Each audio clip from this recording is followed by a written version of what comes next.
Shalom Braja. Vamos a continuar con la historia de los hebreos en Cuba.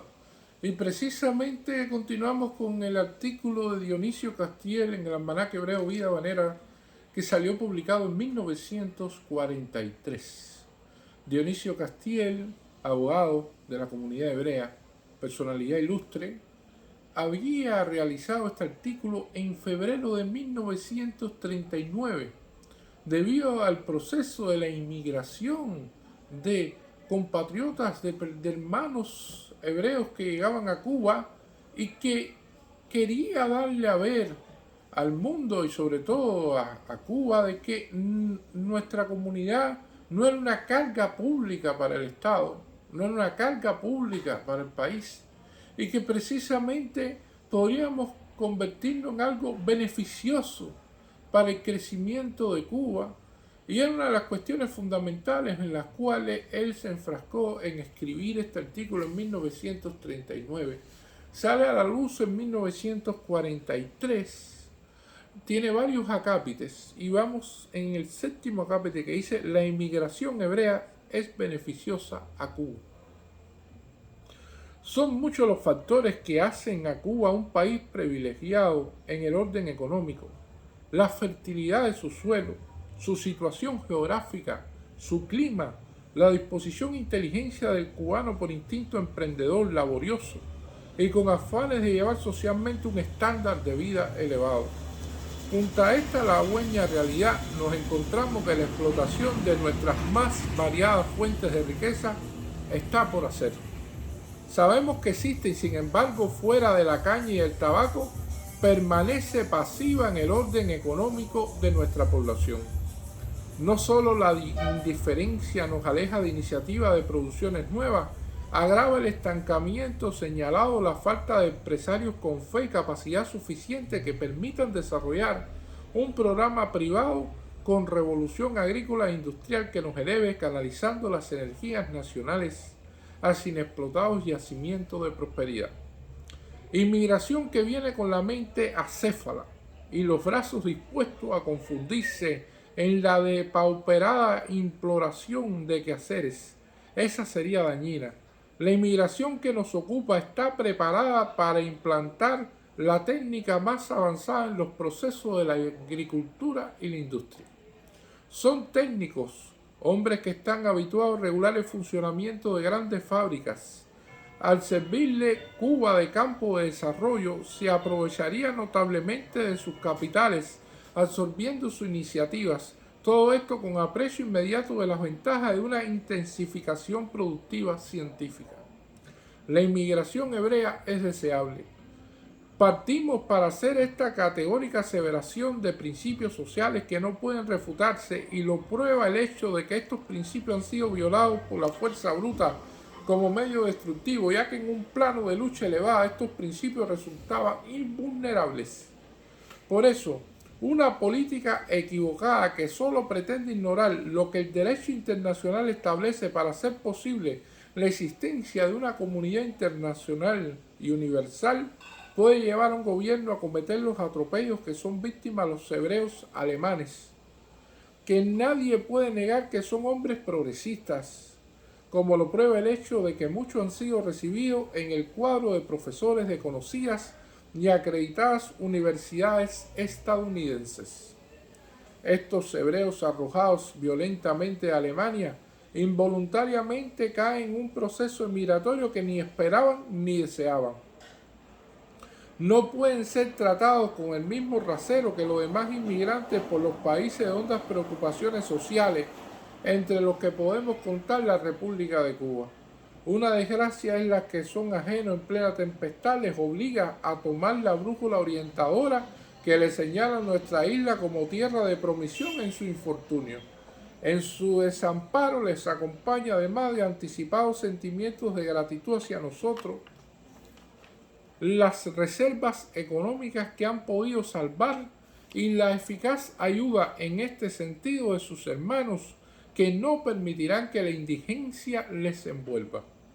No hay población maleante, familias honestas, laboriosas y cultas enardecidas por la virtud y que solo desean convivir entre nosotros en un plano de honrados empeños por fomentar estables hogares, compartiendo familiares costumbres que tienen por divisa estudiar, trabajar y buscar en el progreso científico los caminos que la civilización va señalando. Cuba debe elaborar por su independencia económica. Queremos ahora referirnos a un problema palpitante, actualidad para los que se preocupan del porvenir de la República de Cuba. Vamos a insinuarlo simplemente. Cuba sufrió 4 siglos de dominación metropolitana que acarreó como secuencia necesaria el mantenimiento de una economía feudal y retrasada. Las enormes fuentes de riquezas del país nunca fueron explotadas. La economía colonial encontró permanentes trabas en los intereses de la política dominante. Una vez república, con la introducción de grandes capitales extranjeros, adquirió un gran auge la industria azucarera y el monocultivo esterilizó toda otra producción agrícola e hizo depender de una sola fuente la riqueza nacional. En los momentos actuales, ninguna labor de tanta importancia como la que tiende a diversificar las actividades económicas hasta lograr de que la población cubana sea capaz de bastarse a sí misma para la satisfacción de sus necesidades, sin estar a merced de extranjeras influencias, ante posibles contingencias de variados órdenes a virtud de la insuficiencia económica que la esclaviza, pese a su condición de pueblo libre. Mientras Cuba dependa para su subsistencia de las mercaderías extranjeras, no habrá finalizado su etapa de liberación nacional. Estamos plenamente convencidos que este grande empeño de los hebreos aportaría en su experiencia y sus iniciativas, aporte el más generoso de todos que contribuiría a la liberación definitiva de un pueblo grande por sus dolores y sacrificios. Había ilustración, digamos, algo de todo lo que en este sentido han hecho los hebreos en Palestina. Todos sabemos que hace solo 2 décadas hallase este país en el más lamentable abandono, míseras aldeas, campos incultivados, a semejanzas de inmensos arenales. Desolación y miseria por doquiera. Ese era el espectáculo que ofrecía la Tierra Santa. Iban los hebreos voluntarios, animosos y audaces. Y en pocos años la transformación es completa. Los campos yermos se convierten en extensas granjas agrícolas, las aldeas abandonadas en grandes ciudades. La técnica occidental introducida por los hebreos realiza el milagro. En vez de arados se emplean los modernos tractores y en las ciudades se levantan orgullosamente las chimeneas de las grandes industrias. Y esta labor ingente fue realizada en el transcurso de solo 20 años. Los hebreos podrían desarrollar en Cuba una labor similar, mejor dicho, de mayores proporciones, si consideramos que Cuba es un país en plena civilización. Los hebreos diversificarán la producción agrícola mediante el cultivo de grandes colonias. Podrían asimismo crear nuevas industrias que abrirían insospechadas posibilidades al horizonte económico del país. Los hebreos no agravan el problema social de Cuba. Con lo que llevamos expuesto bastaría que por indiferencia se comprendiera que los hebreos no agravan el problema social que, al igual que todos los países, Cuba viene confrontando. No pueden constituir carga pública porque hasta tanto no tomen una ocupación determinada serán atendidos por las distintas organizaciones que vienen funcionando en los Estados Unidos y Cuba, las que precisamente deben su existencia a esta necesidad inmediata que no se quedara por satisfacer en su más insignificante proporción. Ni pensar que esta inmigración tenga como finalidad competir con el trabajador nativo, ni aumentar la indigencia en el país. Nada más distante de sus propósitos contribuiría, con lo contrario, a decrecer esos males. Expliquemos esta afirmación a la luz de los proyectos que podría realizar esta inmigración a su arribo en este país. En el campo de las actividades agrícolas podía fomentar colonias de cultivo de tipo moderno y científico, colaborando a ese efecto en los patrióticos empeños de la Secretaría de Agricultura. En la rama de la industria, la raza hebrea tiene sus más felices disposiciones. Diversidad de industrias nuevas se establecerán en el país con el advenimiento de esta deseable inmigración, y en ellas encontrarán ocupación muchos brazos deseosos de trabajar. Ciudades muertas dejarían de ser nuestras capitales del interior a convertirse en centros fabriles de primer orden de la América Latina. Razones poderosas hemos aducido en este sintético informe que demuestra la bondad de esta inmigración.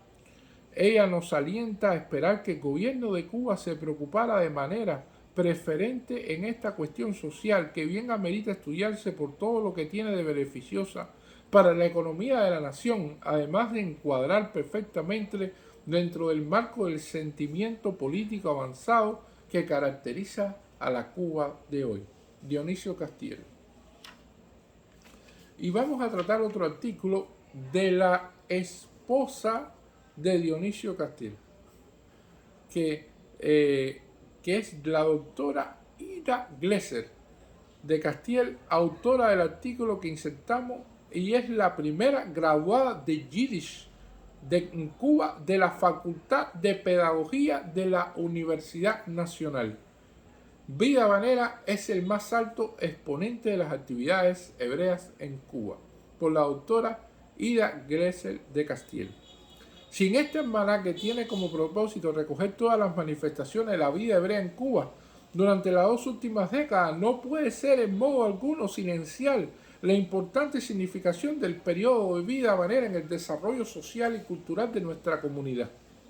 No es necesario que nosotros repitamos aquí en términos generales la función de la prensa en toda sociedad, pero sí debemos destacar con vista a la experiencia que hemos obtenido mediante la observación de nuestro proceso social todo lo que entraña un órgano de publicidad, por modesto que sea durante los primeros pasos, todavía vacilante en todo grupo social en formación, sin antecedentes sobre los cuales asentar su vida y sin una orientación que las trace los caminos que han de conducirlo a una mañana mejor. En este sentido, podemos afirmar que Vida Habanera ha desempeñado una función rectora de primera categoría cuya importancia sabrá aquilatar mejor que nosotros el observador estudioso del mañana cuando escriba la historia de los hebreos en Cuba. Sin embargo, nosotros expondremos algunas impresiones sobre la enorme labor que ha desarrollado este periódico durante más de 10 años en que se ve la luz pública. Haciendo un repaso de sus actuaciones, fácil nos será comprender y comprobar cómo Vida Habanera desde su inicio hasta ahora ha venido recogiendo las iniciativas que se iban manifestando en nuestros centros sociales, haciendo una crítica elevada de todos sus pronunciamientos, encomiando los que consideraba beneficiosos, censurando los que podían perjudicar nuestros intereses y en definitiva encauzando nuestras labores sociales por los senderos adecuados. Debemos también reconocer que nuestras instituciones benéficas encontraron un defensor incansable en este periódico que siempre ha prestado su labor y su apoyo para toda obra de positivo mejoramiento social. Por otra parte, ha sido en todo momento un órgano imparcial que viene dándole cabida en sus páginas a las opiniones más diversas que se manifiestan en el seno de nuestra colonia, propiciando en esta forma la posibilidad de hallar el criterio más acertado y poner el camino más provechoso que en cada caso debemos seguir. Bajo otro punto de vista, Vida Habanera ha servido de medio para mantener de contacto a todos los hebreos de Cuba, inclusive aquellos que viven en los lugares más apartados del interior de la isla, alimentando el espíritu nacional con la divulgación de los problemas de los hebreos tanto en Cuba como de todo el mundo. De esta manera ha contribuido en ciertos momentos a la formación de un estado de conciencia entre todos los hebreos de la isla, y debemos reconocer por tal motivo que mucho ha contribuido este periódico al éxito de algunas campañas que tienden a movilizar a los hebreos en los empeños fundamentales de la hora actual. Sirva de ejemplo las campañas a favor de los aliados, de Rusia, del Keren Hayesod, del Frente Nacional Antifascista, etc. Debemos destacar en otro aspecto la importancia de Vida Habanera como vehículo que ha contribuido a la mayor compenetración entre los hebreos y la sociedad cubana, ¿Cómo nosotros apreciamos este hecho? Basta observar cómo este órgano de prensa recoge los problemas más palpitantes de la actualidad nacional, dándolos y conocer a sus lectores en su propio idioma, es decir, en yiddish. De este modo, muchos lectores hebreos que apenas leen la prensa del país debido a que conocen poco el español o porque se les facilita más leer en yiddish, tienen la oportunidad de enterarse de todo lo que sucede a su alrededor y a pensar y sentir no solo los problemas ideales hebreos, sino también los cubanos. A nuestro juicio, esta labor tiende al arraigo del hebreo en el medio social, político y cultural de la sociedad cubana, que tiene un importante capital. Cabe afirmar que solo mediante esta forma es como lograremos los hebreos el camino acertado que nos conducirá a un verdadero progreso, a una vida social plena, identificados en espíritu con los problemas ideales de la nación cubana. Vida Habanera es ya una institución en la vida social hebrea en Cuba. Su permanencia en el tiempo, su historia de cerca de 11 años de labor ininterrumpida, concede en esta categoría. En verdad asombra pensar cómo en nuestro medio tan indiferente, por no decir hostil, hasta hace poco tiempo, a todo empeño cultural se ha podido mantener esta publicación viendo la luz 2 veces por semana durante un lapso que parece enorme, de más de 10 años. Es cierto que en el transcurso de la vida social de nuestra colonia hemos visto aparecer con bastante frecuencia publicaciones de todas clases, de las veces en forma de revistas ya editadas en el idioma yiddish o en castellano, pero debemos reconocer también que todos estos ensayos de prensa no lograron mantener mucho tiempo y después de algunos meses, acaso de un año, desaparecían al fin, a pesar de que en muchos casos estaban dirigidos y animados por hombres idealistas y de espíritu luchador. Vida Habanera ha sido, pues, en el naufragio sucesivo de todas las publicaciones hebreas de Cuba, la excepción de la regla, porque ella se ha podido mantener a flote sin desviarse un momento de la ruta que se trazó desde el principio. Este milagro ha podido producirse gracias a su primer término, a la voluntad tesonera e infatigable de su altar director, el señor Sender Kaplan, ejemplo vivo de todo lo que puede alcanzar una juventud laboriosa inspirada por nobles ideales que sabe mantener una conducta honesta. Pero además del señor Kaplan, debemos mencionar a algunos jóvenes escritores hebreos animados de altas inquietudes intelectuales que han venido colaborando con esta publicación. En primer lugar, al señor Duberman, escritor de gran vena humorística que tiene a su cargo una sección fija en el periódico, de la cual realiza una labor de crítica constructiva con vista al mejoramiento de la conducta social. Literato de reconocidos méritos, recientemente obtuvo un premio en un concurso de cuentos de la revista Sunhunk de los Estados Unidos de América y escribe además una columna en tono serio sobre problemas sociales. Tuvieron además como colaboradores permanentes el señor Steinberg, de gran talento literario, colaborador siendo aún muy joven de la revista selecta Literature Blätter de Varsovia, la publicación más importante del mundo hebreo, que escribe con elegancia y agudeza sobre temas literarios, crónicas de cine y ocasiones sobre asuntos sociales, y el señor J. Mandenkerr, escritor de fino talento artístico cuyas inquietudes intelectuales se proyectan en temas filosóficos y de psicología individual y social. Escribe también en Vida Habanera, aunque con menos frecuencia, el señor Eliezer Aronofsky, precursor de la poesía yiddish cubana, que también trata sobre temas literarios sociales, y el señor Abraham Z. Weinstein, incansable trabajador social, escritor y poeta, y cuyos trabajos se reflejan hondamente en los problemas de la hora actual. También debemos mencionar a los señores David Utiansky, Julio Zaleski y muchos otros que llevan a las páginas de este periódico valiosos escritos. No podemos silenciar en esta glosa al señor Earl London, quien a pesar del poco tiempo de su estancia en Cuba ha venido prestando su valiosa colaboración en este periódico, enriqueciendo sus páginas con artículos de alto valor literario y social. Aparte de la colaboración de escritores locales, las páginas de Vida Habanera han venido publicando escritos y traducciones de los mejores escritores extranjeros de los Estados Unidos, Argentina y antes de la Guerra de Europa. No podemos dejar de referirnos en estas apreciaciones a la labor que ha desarrollado en este periódico algunos pintores y dibujantes hebreos que lo han ilustrado con dibujos de alto valor artístico. Mencionemos entre ellos al señor Schwarzstapel, uno de los fundadores del periódico, y Simcha Glesser, así como también otros refugiados hebreos tales como el pintor Lefner y el dibujante Weiner. En resumen, Vida Habanera, durante toda su historia, ha sido un órgano propulsor de todo empeño de mejoramiento social entre la población hebrea de Cuba. Ha contribuido mediante el proceso que antes explicamos a una mayor intimidad espiritual de los hebreos entre sí y con la sociedad cubana en que conviven. Y por último, ha difundido las luces de nuestra cultura incipiente, recogiendo en sus páginas los trabajos de las plumas locales, tanto yidis como cubanas. Y la colaboración de escritores extranjeros. De este modo, Vida Habanera ha devenido, como decíamos antes, en una verdadera institución yidis que porta por sus méritos, por la labor beneficiosa que ha desarrollado, tiene asegurada su existencia en el futuro. No obstante, ello es necesario que cada hebreo de Cuba llegue a la convicción de que esta empresa periodística no puede ser catalogada como un negocio particular de cuyo éxito solo se debe ocupar sus directores. Por el contrario, debe ver en ella un órgano necesario en nuestra comunidad, por cuyo motivo tiene el deber de prestarle su más calurosa cooperación.